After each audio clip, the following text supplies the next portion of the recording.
رسول اللہ نے اس کے بعد ابو جہل کو سمجھانے کی کوشش بھی کی ہے۔ اس وقت تک ابو جہل کی رسول اللہ سے دشمنی نہیں ہے، لیکن اس واقعے کے بعد دونوں کے تعلقات اچھے نہیں رہے۔ آج کا عنوان ہے کامیاب تاجر۔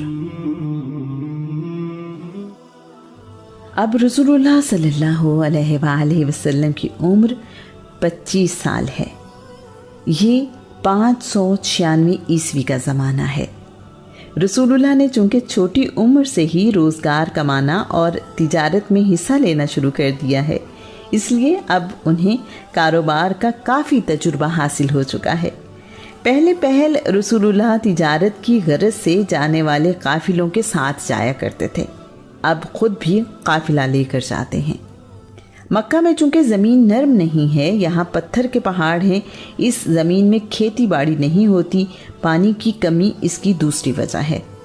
مکہ میں صنعتیں بھی نہیں ہیں، یہاں کے لوگ تجارت میں مہارت رکھتے ہیں۔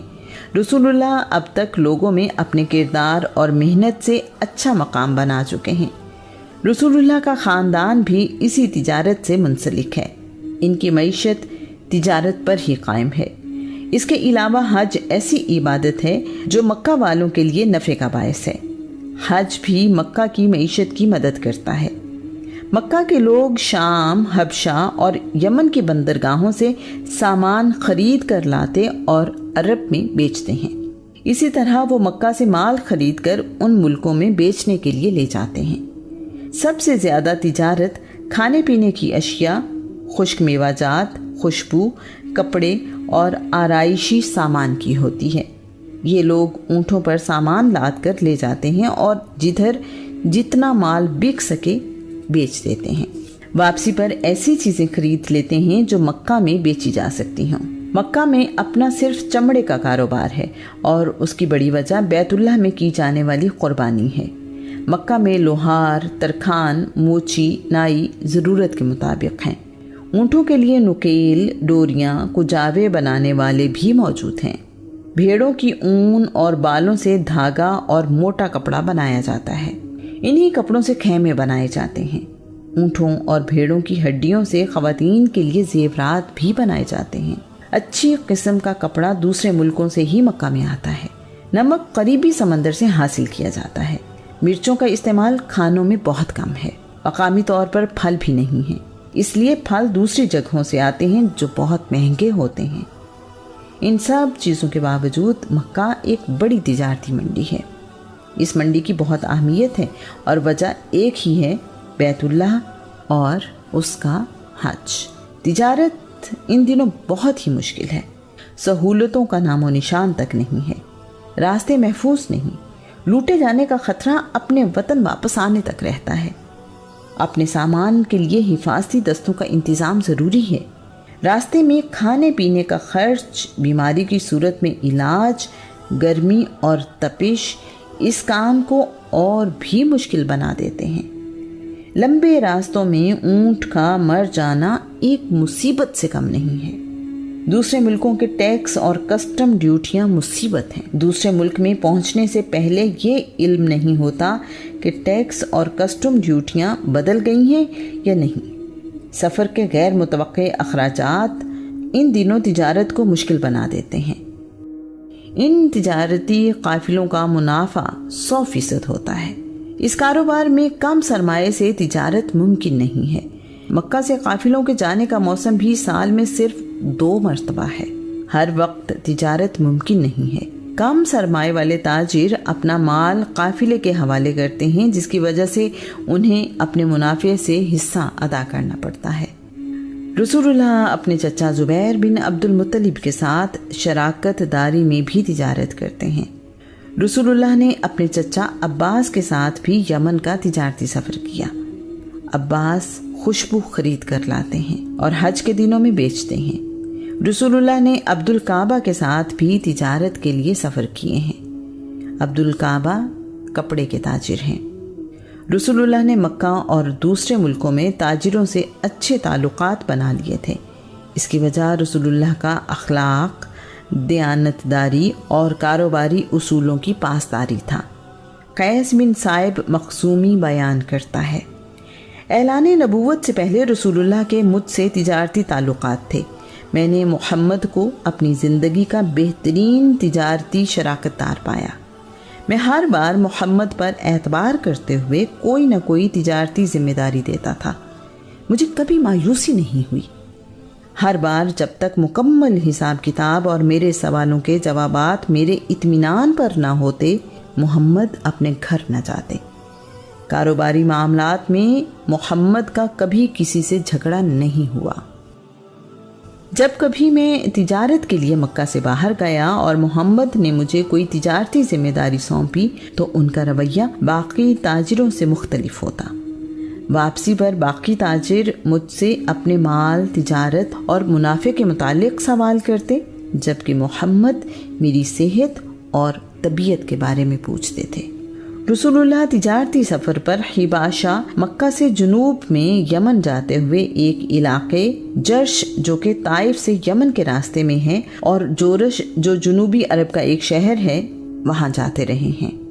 رسول اللہ تجارتی سفر پر ملک شام، حبشہ، یمن اور بحرین بھی جاتے رہے ہیں۔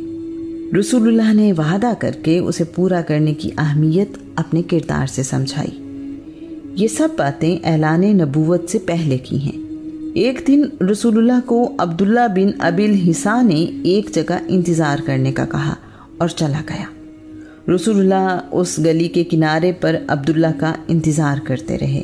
عبداللہ وہاں سے جانے کے بعد بھول گیا کہ رسول اللہ اس کا انتظار کر رہے ہیں۔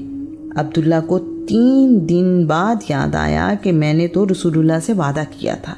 وہ بھاگا بھاگا واپس آیا تو حیران رہ گیا کہ رسول اللہ اس کا انتظار کر رہے تھے۔ بھول جانے پر معافی مانگی۔ رسول اللہ مسکرا دیے۔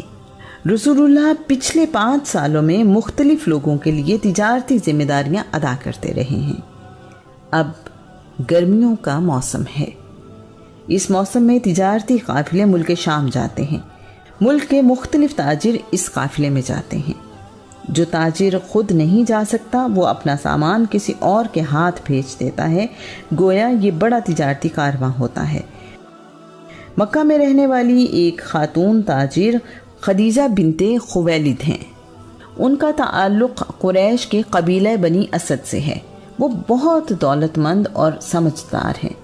مکہ کے تمام تاجر مل کر جتنی تجارت کرتے ہیں، اکیلے خدیجہ کا سامان تجارت ان سب کے برابر ہوتا ہے۔ اتنا مال تجارت کسی نا تجربہ کار کے ہاتھ میں دینا ممکن نہیں ہے۔ نقصان کے علاوہ کاروباری ساکھ کا خطرہ بھی موجود ہے۔ ہر کسی کی خواہش ہے کہ وہ سیدہ خدیجہ کا سامان تجارت لے کر جائے۔ ابی طالب نے رسول اللہ سے کہا، بیٹا تم میرے مالی حالات کے بارے میں اچھی طرح جانتے ہو۔ حالیہ قحط نے تنگ دستی بڑھا دی ہے۔ میرے پاس سرمایہ نہیں ہے کہ میں کاروبار میں لگا سکوں۔ تمہاری قوم کا تجارتی قافلہ شام جا رہا ہے۔ خدیجہ اپنا سامان لوگوں کے ہاتھ ملک شام بھجواتی ہے۔ اگر تم اس مقصد سے اسے جا کر ملو تو یقیناً وہ تمہیں باقی لوگوں پر فوقیت دے گی۔ اگرچہ میں تمہیں ملک شام بھیجنے سے ڈرتا ہوں، کہیں تمہیں وہاں کوئی نقصان نہ پہنچے، مگر موجودہ حالات میں مجھے اور کوئی صورت نظر نہیں آتی۔ رسول اللہ کی خودداری نے گوارا نہ کیا کہ وہ کسی کے پاس سوال لے کر جائیں۔ رسول اللہ نے کہا، شاید وہ خود ہی مجھ سے رابطہ کر لیں۔ ابی طالب نے کہا، مجھے اندیشہ ہے کہ وہ کسی اور کو اس کام کے لیے مقرر کر دے گی۔ رسول اللہ جواب میں خاموش رہے۔ ابی طالب سیدہ خدیجہ کے پاس خود گئے اور ان سے کہنے لگے، میرا بھتیجا محمد بھی تجارت کے لیے دوسرے ملکوں کا سفر کرتا ہے۔ وہ کئی اور تاجروں کا سامان لے جا چکا ہے۔ بہت محنتی اور ایماندار ہے۔ آپ بھی اپنا سامان تجارت اس کے ہاتھ بھیجیں۔ سیدہ خدیجہ نے کہا، میں محمد کے اخلاق اور خوبیوں سے اچھی طرح واقف ہوں۔ میں اپنا سامان اس کے ہاتھ ضرور بھیجوں گی۔ آخر کسی اچھے کاروباری شراکت دار کی ضرورت نہیں ہوتی۔ آپ اسے میرے پاس بھجوائیے۔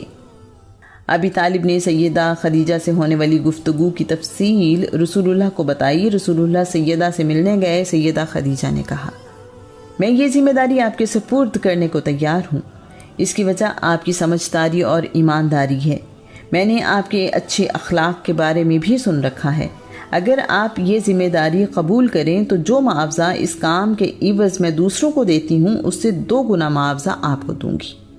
میں آپ کی خدمت کے لیے ایک غلام بھی آپ کے ساتھ بھیج دوں گی۔ اس کے بعد رسول اللہ نے سیدہ خدیجہ سے اس ذمہ داری کی تفصیلات طے کی۔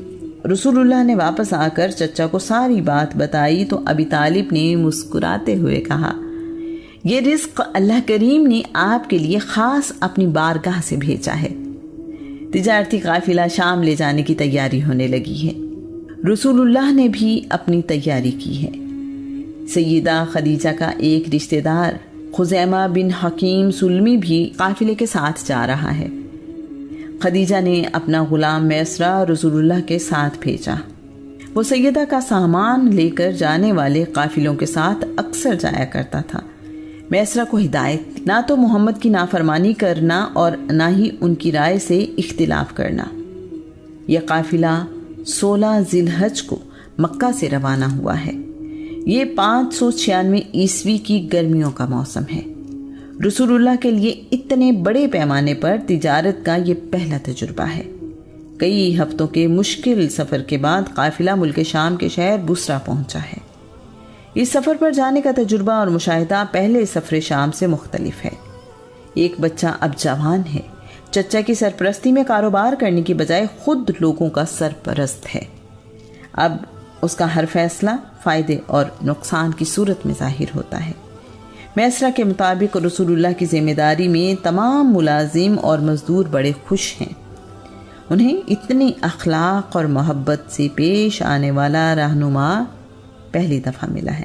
اس قافلے میں مکہ سے کچھ کھجوریں، کیکر نما درخت، قرض کی چھال جو چمڑا رنگنے کے کام آتی ہے، اونٹ اور دوسرے جانوروں کے بال، چمڑا اور گھی شامل ہیں۔ اس کے علاوہ طائف کا انگور سے بنایا گیا منقہ بھی شامل ہے۔ رسول اللہ 13 سال بعد دوبارہ بصرہ کی قیام گاہ پر موجود ہیں۔ وہی سایہ دار درخت، وہی گرجا گھر، وہی ماحول اور ویسے ہی تاجر موجود ہیں۔ سب لوگ یہاں رکے اور آرام کیا۔ میسرہ راستے میں رسول اللہ کی خدمت کرتا رہا۔ کئی باتیں ایسی دیکھ چکا ہے جو اس سے پہلے کسی سفر میں نہیں دیکھی۔ سمجھدار ہے، خاموشی سے مشاہدہ کر رہا ہے۔ میسرہ سیدہ کے سامان تجارت کے ساتھ اکثر ملک شام آتا ہے، اس لیے اسے یہاں کے لوگ جانتے ہیں۔ میسرہ کی ملاقات قریبی خانقاہ کے راہب سے ہوئی ہے۔ اب یہاں رہنے والے راہب کا نام نستورہ یا نستورس ہے۔ بحیرہ راہب کے بارے میں تاریخ خاموش ہے۔ یہ نہیں کہا جا سکتا کہ بحیرہ یہاں سے کسی اور جگہ چلا گیا یا وفات پا گیا۔ نستورہ راہب نے دیکھا کہ آنے والے قافلے میں کوئی غیر معمولی شخصیت ہے۔ وہ میسرہ سے ملا اور پوچھا، میسرہ تمہارے ساتھ یہ نوجوان کون ہے؟ میسرہ نے کہا، قریش کا نوجوان محمد ہے، بنی ہاشم سے تعلق ہے، جو کعبے کے متولی ہیں۔ نستورہ نے رسول اللہ کے بارے میں جاننے میں دلچسپی لی۔ نستورہ نے کہا، تم نے اس نوجوان میں کیا خوبیاں دیکھی ہیں؟ میسرہ نے جواب دیا، ایماندار، پاکیزہ، نرم مزاج، خوش اخلاق، وعدے کا پکا، سوچ بچار میں گم، جیسے کائنات پر غور کر رہا ہو، کمزوروں پر مہربان، مزدوروں پر نرمی کرنے والا۔ نستورہ نے کہا، اس کی آنکھیں کیسی ہیں؟ میسرہ نے ان سوالوں سے گھبراہٹ محسوس کی اور جواب دیا، آنکھیں سیاہ اور بڑی بڑی ہیں، سفید حصے میں سرخ ڈورے ہیں، پلکیں سیاہ اور باریک ہیں جو آنکھوں کو اور بھی خوبصورت بنا دیتی ہیں۔ نستورہ بولا، ان سب خوبیوں کا مالک جو اس درخت کے نیچے بیٹھے وہ نبی ہی ہو سکتا ہے۔ نستورہ اٹھ کر رسول اللہ کے قریب آ گیا، رسول اللہ کا ماتھا چوما اور کہا، میں آپ پر ایمان لاتا ہوں اور گواہی دیتا ہوں کہ آپ وہی نبی ہیں جس کا ذکر تورات اور انجیل میں پایا جاتا ہے۔ آپ وہی ہیں جس کی بشارت اللہ کے نبی عیسیٰ نے دی تھی۔ میسرا یہ سب دیکھ رہا ہے، وہ تو پہلے ہی سفر میں پیش آنے والے واقعات سے متاثر ہے، اب اس کی حیرت بلندیوں پر ہے۔ میسرا نے یہ بات اچھی طرح ذہن نشین کر لی ہے کہ محمد اللہ کے نبی ہیں۔ اس نے راستے بھر دیکھا کہ رسول اللہ کی ذات پر کوئی سایہ کیے ہوئے ہے۔ بصرہ میں تجارت کرتے ہوئے رسول اللہ کا کسی تاجر سے اختلاف ہو گیا۔ اس نے رسول اللہ سے کہا، آپ لات و عزیٰ کی قسم اٹھائیں۔ رسول اللہ نے جواب دیا، میں نے کبھی ان کی قسم نہیں اٹھائی، کبھی ان کے پاس سے گزروں تو میں اپنا منہ دوسری طرف پھیر لیتا ہوں۔ آپ کی بات سن کر وہ تاجر میسرا کو علیحدہ لے جا کر کہنے لگا، خدا کی قسم یہ نبی ہیں، ان کی خوبیاں ہمارے علماء ہماری کتابوں سے بیان کرتے رہتے ہیں۔ رسول اللہ نے مکہ سے لایا ہوا سامان تجارت بیچ دیا ہے۔ سامان جلد اور 2 گنا قیمت پر بک گیا ہے۔ اس سے جو رقم وصول ہوئی اس سے مکہ میں بکنے والا سامان خریدا ہے۔ شام سے خریدے جانے والے مال میں گندم، آٹا، زیتون کا تیل، ریشم، کتان جو ایک عمدہ اور باریک کپڑا ہوتا ہے، زعفران، تانبے اور لوہے کے برتن اور ہاتھی دانت کی بنی ہوئی چیزیں شامل ہیں۔ سیدہ خدیجہ کی فرمائش کی چیزیں بھی خریدیں اور واپسی کی تیاری کی۔ واپسی کا سفر بھی خیریت سے گزرا ہے۔ قافلہ مکے سے کچھ پہلے مرعوزہان پہنچا تو رسول اللہ نے میسرا سے کہا، تم آگے آگے جاؤ اور خدیجہ کو کامیاب تجارتی سفر کی خبر سناؤ۔ رسول اللہ اتنے بڑے تجارتی قافلے کے پہلے تجربے میں کامیاب لوٹے ہیں۔ سیدہ خدیجہ انتظار میں ہیں۔ جب قافلہ مکے میں داخل ہو رہا ہے تو خدیجہ اسے دیکھ رہی ہیں۔ خدیجہ نے بھی دیکھا ہے کہ رسول اللہ پر کوئی سایہ کیے ہوئے ہے۔ رسول اللہ نے اپنے گھر جانے کی بجائے تجارت کا حساب کتاب نمٹانا زیادہ ضروری سمجھا۔ سیدہ خدیجہ کی خوشی کی انتہا نہ رہی۔ ان کی توقع اور سابقہ روایات سے 2 گنا منافع حاصل ہوا ہے۔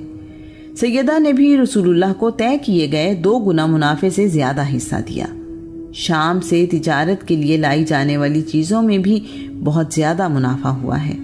میسرا نے سیدہ خدیجہ کو سفر میں پیش آنے والے واقعات بتائے۔ رسول اللہ کی کاروباری مہارت، خوش معاملگی، لوگوں سے حسن سلوک اور انسانی اقدار کے بارے میں تفصیل سے بتایا ہے۔ میسرا نے خدیجہ کو نستورہ راہب سے ملاقات اور اس کا آخری نبی کے بارے میں بیان بھی خدیجہ کو بتایا ہے۔ سیدہ خدیجہ میسرا سے نستورہ کی ساری باتیں سننے کے بعد اپنے چچا زاد ورقہ بن نوفل کے پاس گئی ہیں۔ ورقہ بن نوفل الہامی کتابوں کے عالم ہیں۔ سیدہ خدیجہ نے نستورہ کی بتائی ہوئی باتیں ورقہ کو بتائیں۔ ورقہ نے باتیں سن کر کہا، خدیجہ جو کچھ تم نے بیان کیا ہے اگر سچ ہے تو یقیناً محمد اس امت کے نبی ہیں۔ میں پہلے ہی جانتا تھا کہ اس امت میں ایک نبی آنے والا ہے جس کا انتظار ہو رہا ہے۔ بے شک یہ اسی کا زمانہ ہے۔ اتنی خوبیاں، خوبصورتی، جوان مردی اور کاروباری مہارت سیدہ کے دل میں گھر کر گئی ہے۔ سیدہ کے دل میں رسول اللہ کے لیے محبت جاگی ہے۔